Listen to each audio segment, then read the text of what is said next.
لله نحمده ونستعينه ونستغفره ونستهديه ونعوذ بالله من شرور أنفسنا ومن سيئات أعمالنا.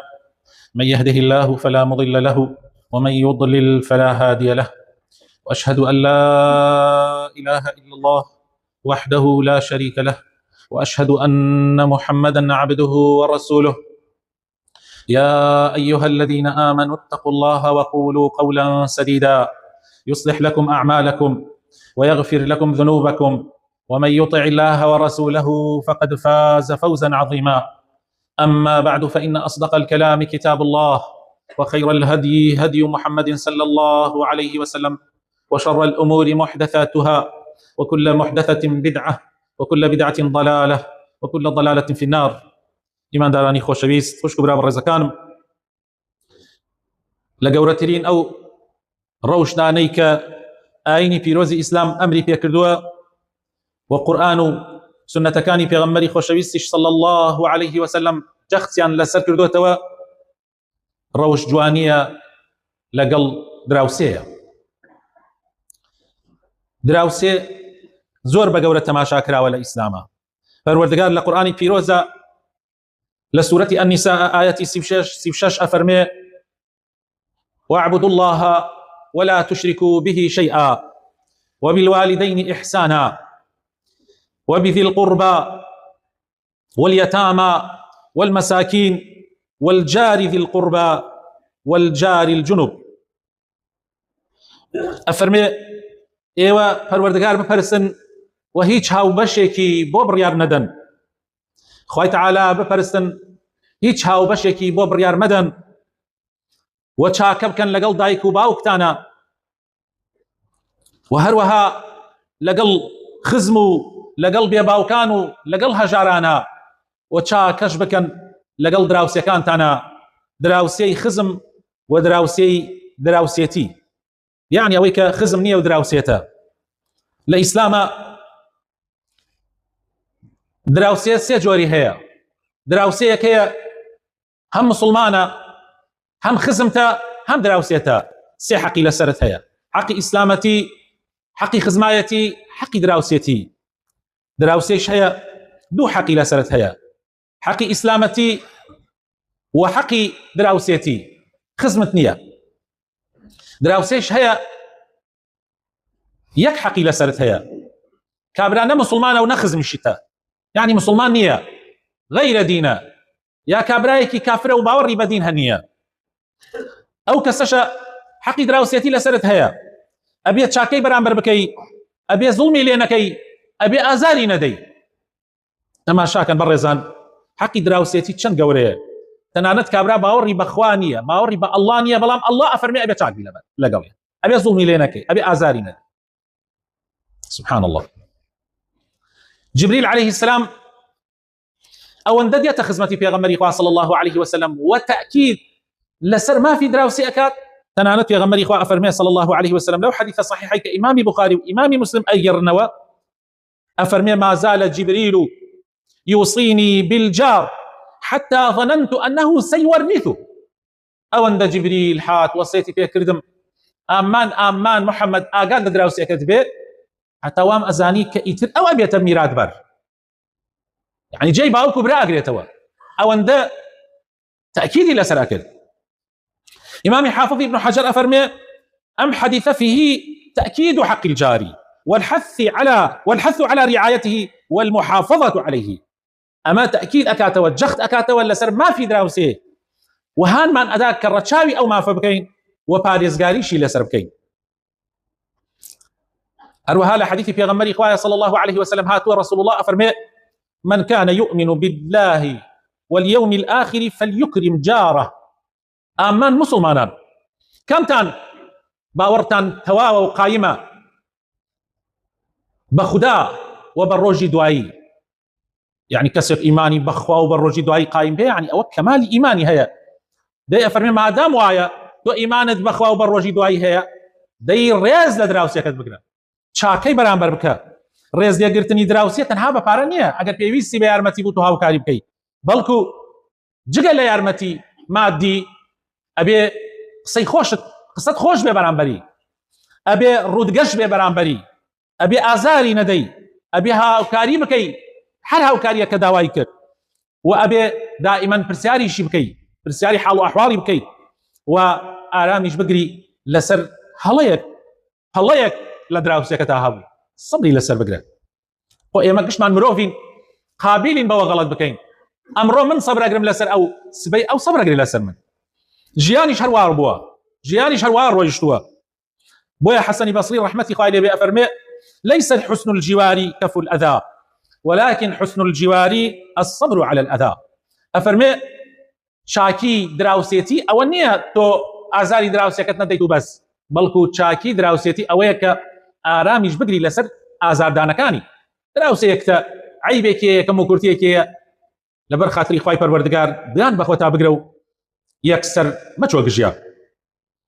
بۆیە پێشینانمان فەرموویانە من أراد أن يعرف منزلته عند الله، هەر کەسێ حەزەکە پلەپایی خۆی لە لای خوا بناسێتەوە، یعنی سەتۆ من ئەو خوشکەمان هەر کەسێکمان حەزەکەین بزانین منزلەت و پلەپایەمان لای خوا چەندێکە.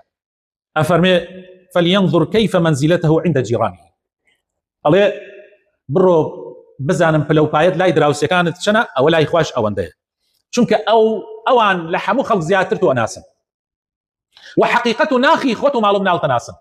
بۆیە ئەوان چاودێری خوان بەسەر تۆ، لەبەرەوەی ئاگات لە خۆت بێ. لە مافەکانی دراوسێ بەسەرمانەوە خۆشەویستەکانم یەکەمیان ئەبێ ئازاری نەدەین. پێغەمبەری خۆشەویست صلی الله عليه وسلم لە حەدیثی صحیحە کە ئەبی شوڕیحی خوزاعی ئەگەڕێتەوە ئەفەرمێ والله لا يؤمن والله لا يؤمن والله لا يؤمن، قەسەم بەخوا باوەڕی نییە، قەسەم بەخوا باوەڕی نییە، قەسەم بەخوا باوەڕی نییە. وتیان ئەی پێغەمبەری خوا قیلە من یا رسول الله، کێ ئەوەندە بێ ئیمانە تۆ سێ جار قەسەم بخۆی کە ئیمانی نییە؟ فەرمووی الذي لا يأمن جاره بوائقه، فەرمووی ئەو کەسەی کە دراوسەکەی لێ ئەمین نییە، لە ئازاردانی لە ژیانی خۆی ئەمین نییە، کە دراوسەکەی حەیای نەبا، جاسوسی بەسەرەوە نەکا، تەماشای ماڵی نەکا. یعنی معنای وایە دراوسەیەک ئەگەر ئەو شتانەی تیابوو بەڕاستی ئیماندار نییە. بە نەسی حەدیثی پێغەمبەری خوا صلی الله عليه وسلم، وسێ جار پێغەمبەری خوا صلی الله عليه وسلم لەسەر یەک سوێنی لەسەر خوا. ئیمامی بوخاری ئەگەڕێتەوە لە ژمارە 6016. ئازاردانی دراوسێ و بەوائق چییە؟ ئەوەیە کە دەنگ بەرزکەیتەوە، دەنگی خۆت لەسەر بچووکترین شت مناڵێک ئەچێتە گژی یەکتریە، ئەوە دراوسێن، یعنی دەنگ بەرزەکەنەوە، هاوارەکەن، ژن خۆی داهاتەکێنێ، کوڕ خۆی داهاتەکێنێ. یا دەنگ بەرزکردنەوە بەوەی کەوە دەنگی مسەجل، دەنگی تەلەڤیزۆن زیاد لە حەد زیادەکەی، زباڵە و خۆڵەکە ئەکەیتە بەردەم ماڵی ئەوانە، بەردەم ماڵیان پیسەکەی، سنوورەکان ئەبەزێنی، سیارەک دائیمەن بە سیارەکەت تەنگەبەری دروستەکەی لە ماڵ لە گۆڵانەکەیە، و عەزەتی دراوسەکان تەدەی، جاسوسیکردن بەسەریانەوە، گەڕان بەدوای هەواڵەکە، ئەو هەواڵانەی کە سڕی ئەوانە، نهێنی ئەوانە تۆ ئەگەڕی بەدوایە و کەم و کورتیەکانیان بزانی، تەماشاکردنی ماڵیان، تەماشاکردنی ناموسیان، حەسوودی بردن بە سیارە و بە ماڵ و بەوەی کە هەیەە. بەڕاستی زۆرێک لە ئێمە ئەو کەم و کورتیانەی تایە، زۆرێک لە ئێمە ئەو سیفاتانەی تایە خوا پەناماندا. ئەمجا دراوسێ بەڕێزان وا نەزانن تەنها دراوسێ بریتیە لەو کەسەی کە ماڵت لە یەکەوە نزیکە. براینە دراوسەی ماڵ یەک جۆرێکە لە دراوسێتی، دراوسەی وەزیفەیش هەیە، یعنی ئێوە بە یەکەوە ئیشەکانتان ها بە یەکەوە، وەزیفەکەتان ها بە یەکەوە. دراوسەیەکەیە جاری وایە بە یەکەوە سەفەرێکەکەن، ئەو ماوەیە کە هەن بە یەکەوە ئێوە دراوسێن، سەفەری عومرەیە، سەفەری حەجە، سەفەرێکی ترە، ئەو ماوەیە کە لە ژوورەکە بە یەکەوەن، لە ناو سیارەکە بە یەکەوەن، لە ناو تیارەکە بە یەکەوەن، ئەوە دراوسێتیە. تەنانەت دراوسێ دەوڵەت لەگەڵ دەوڵەتە، یعنی دراوسەی ئەم دەوڵەت لەگەڵ ئەو دەوڵەتەکەیە، یعنی ئەم مافانە لەسەر دەوڵەتەکانیش پێویستە بەرامبەر بە یەکتری ئەنجامی بدەن.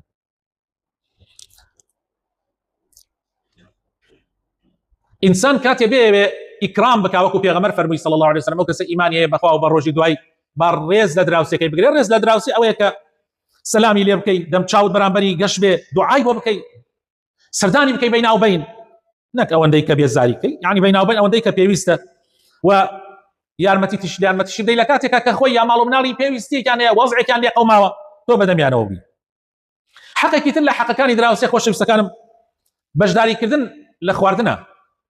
بەتایبەت ئەگەر خواردنێکی با خۆشت کردبوو حتى جاري وایە مەرج نییە خواردنەکەت حەج زۆر مهم بێ. پێغەمبەری خۆشەویست صلی الله عليه وسلم لەو حەدیثە صحیحە کە ئیمامی مسلم ئەیگێڕێتەوە لا أبو ذر الغفاري وخوالي الرازي بفرمي پیغمبري خاص الله وسلم فرمي يا أبا ذر إذا طبخت مرقة فأكثر ماءها. أجر مرقية كتكر شرباية كتكر شلية كتكر توزع أواكي زور بك ثم انظر أهل بيت من جيرانك فأصبهم منها بمعروف. هل جاري دراوسيك طب مرجنيها همو جاري همو دراوسيك هل جاري دراوسيك أم يوارا بشي أم مالبو أم يوارا كيتر بشي أم مالا كيتر أما بيوتيا كاساوسي براسي أم كاساوسي امرأة خليك يوتا عيب لنا وخلقا مع العلم أما السنة كي بيروزي كغمرة صلى الله عليه وسلم. وهروها أقدر دراوسيكتش شتكي بو هناي بكمي مزانة. رسول الله صلى الله عليه وسلم فرمي أي آفرتان إيمان داران يا نساء المسلمات لا تحقرن جارة لجارتها ولو فرسنا شاة. في غمر إخوة صلى الله عليه وسلم أفرمي أي آفرتان إيمان دار زو جار آفرت وايا كاتي دراوسيكتش شتكي بو دينيزن عمد شيء فريدة بكرنا وتنكي زبالك. في غمر إخوة صلى الله عليه وسلم فرمي آمان آفرتان أواما كان وزور غلطي في قوري هدي دراوسي زور بيروزة حتى أجر بعد كم يجبي حتى بس سمي حيوانك عائص قانكي كراية تناو توزع شرباية وهنايان أو هي دراوسية هم بركتي تيايا والله خلق بينية لبر خاطري أو سنتي في غمر إخوة صلى الله عليه وسلم أو يبقى تايبتي دعوة النخوش قايت على كديت معي الشفاء والله تشوف أما سنتي في غمرة صلى الله عليه وسلم أما وصيتي في غمرة صلى الله عليه وسلم أمان حتى أوترك مكان من على كجاري واحية نانضلي نابا هيك ناخوا بلام سيرك دراوسك تشتكي نيري سبحان الله بو أوها الباكا بيدري إن شاء الله شفاء. خش بسكان طبعا لناو بيشينانا أم جورت بابتانا زور بوا لزماني عبد الله كري مباركي تابعي خوالي رحمتي خوالي بي كابرايك دراوسي يعني دي يهودي بو طبعا دراوسي كي جولكي هبو لبر احتياجي قال لك بخانو كي بفروشي كاتي خلق هاتنا داواي زانم بچنه فروشي وچون خانو كي خوي باي 1000 دينار بو اموتي 2000 ديناري التوني او كات اواني شوتيان خانكي تنها 1000 فرمي راس خانو كي من 1000 بس والله دراوسيك ما هي زور ل 1000 زياترك دراوسيكم عبد الله كري مبارك الله خبرك جايش عبد الله كري مبارك يوارد شو ماليان يعني وت أو بو خانو كتانا فروشن يعني والله لبر احتياجي وضرورة فرمي من أو ضرورات أنا بوجه بجي أكم خانو كتان مفروش مع العلم كابراج ولا كجو ما دام أو دا كابراج سقيبة تو هي كتو إيمان داري وشاكي دي أبيتو شاكبي أبيتو إنه نلاقي راسقيني دين دارتيني أو شويشة كابراج لأوروبا أجي عينا أوي بو من باسك وتدراوسيا كمان كهربائي نبو منيش وتناوي دايفيد بو وتي تشن روجا كهرباء نبو حرب لوبيان نبو طبعا ابي كهرباء وكو كارت اي كري وكو شن كارتي موبايل كارتي انترنت او اي كري وتي منيش كلامالو باس يعني كوتيان كهرباء نيو وتي تشومتم او بو كهرباء تانيو كان والله كارت ما نكر يوجاري كان او راتبو مو تشيك همانا ور ما نقرتو كهرباء كش موعدي تينكي توابو كارتكي توابو وتي من وتم كاكي جامرن كاد بكرن تا او كاتينا كتاندي من انا كم دار يعني كارتكم بكرين امن منانا زور ضروره توي ايمان دار توي مسلمان نموني جواني اسلامتي بي شنا خوشتو اهلي مزقود بالراء كيبو مزقود ديبو ريزيا كم منافسي دين داريتيتا لبريا شتا بلام اخلاقي اسلامتي تيانا بلا قدراو سكتا براسي بتشابكي خراب وتماشا اكلي خويا لو كسانا بي يا ربي تواب راسقي نيدينا كي توجه بجيئكن يا ربي خويا اصلاحي حال من بكي يا ربي خويا بزيد بحال ما نبي تواب يا ربي خويا لو مسلمان نبي كدين داريتك كان راسقي يا ربي خويا نبينا نمونيكي ناشريني دينا كي تو يا ربي خويا لو كسانا بين كربازي في غمرك طلب جيرم بجواني جي بجيئكن يا ربي خويا رحمه مردو كان من بكي شفاي نخوش كان من بدي يا ربي خويا اصلاحي مالو من المن بكي اصلاحي جنج كان من بكي يا ربي خويا كردستان لبلاو مصيبه بدور بقري يا ربي خويا كربدستاني صالح ودات برور بكي كربدستي بن كوان شايستي او بن كوا نري في غمري خواب صلى الله عليه وسلم خويا هر كار بدستك شاك نابي هر كار بدستك ناية تسرقا يا ربي خويا اللي روى إما دعوات بأكين وإيش بلين آمين خويا لكولي أملتي بكيتوا هر كار بدستك داد ورنية هر كار بدستك جرفاني خوي برك على سر حسابي أملته هر كار بدستك خمي أملتنا أخوا خويا لكل ماني كيتوا خويا كسيكي تربيني تشوينا كي كتشاك بي وكخمي أملته بخواو أملتي لا لمن على كان خويا فرستر بي آمين آمين آمين آمين. الحمد لله رب العالمين، والصلاة والسلام على رسول الله الأمين وعلى آله وصحابته أجمعين. يا أيها الذين آمنوا اتقوا الله ولتنظر نفس ما قدمت لغد واتقوا الله إن الله خبير بما تعملون. خۆشەویستەکانم، سزای ئەو کەسە چییە کە بەرامبەر دراوسێکی خراپە؟ تەماشای ئەم حەدیثەکەن گوێی لێ بگرن. حەدیثێکی صحیحی پێغەمبەر صلی الله عليه وسلم ئەبو هورەیرە ئەیگەڕێتەوە ئەفەرمێ وترا ئەی پێغەمبەری خوا فڵانە کەس یعنی ئافرەتێک بووە شەو نوێژیەکە